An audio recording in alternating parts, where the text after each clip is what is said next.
খালেদা জিয়া এবং আগামী বাংলাদেশ বিএনপির ভারপ্রাপ্ত চেয়ারম্যান জনাব তারেক রহমানের পক্ষ থেকে সংগ্রামী শুভেচ্ছা এবং অভিনন্দন।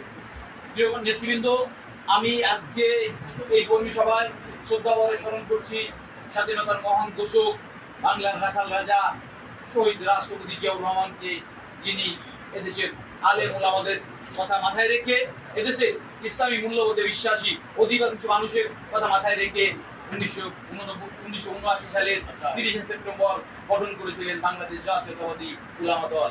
বিগত 17-18 বছর এদেশের মুসলিম সম্প্রদায়ের মানুষ, এদেশের নট অনলি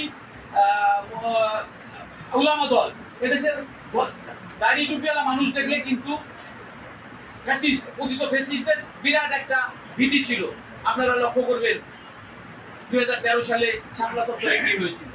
2013 সালে শাপলা চত্বরে এদেশের আলেম ওলামাদের, নিরীহ আলেম ওলামাদের উপরে কিভাবে সেদিনকার পতিত ফ্যাসিস্টের বাহিনীরা কিভাবে নির্মমভাবে আমাদের অনেক হাজার হাজার নেতাকর্মী, হাজার হাজার আলেম ওলামাদেরকে তারা হত্যা, রাতের অন্ধকারে গুলি করে হত্যা করে। আমি মনে প্রাণে বিশ্বাস করি বিএনপি যদি আবারও এদেশের মানুষের প্রত্যক্ষ ভোটে নির্বাচিত হয়, ইনশাআল্লাহ এদেশের আলেম ওলামারা সবচেয়ে বেশি ভালো থাকবেন বলে আমি মনে করি।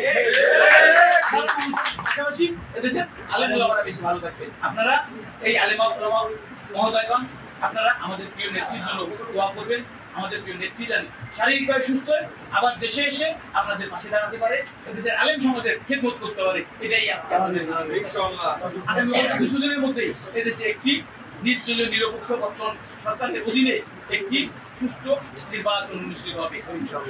আপনারা একটা জিনিস খেয়াল রাখবেন, বিগত 3টি জাতীয় সংসদ নির্বাচনের মতো আর কখনো বাংলাদেশে দিনের ভোট রাখতে হবে না, আর কোনো ভোট রাখতে হবে না।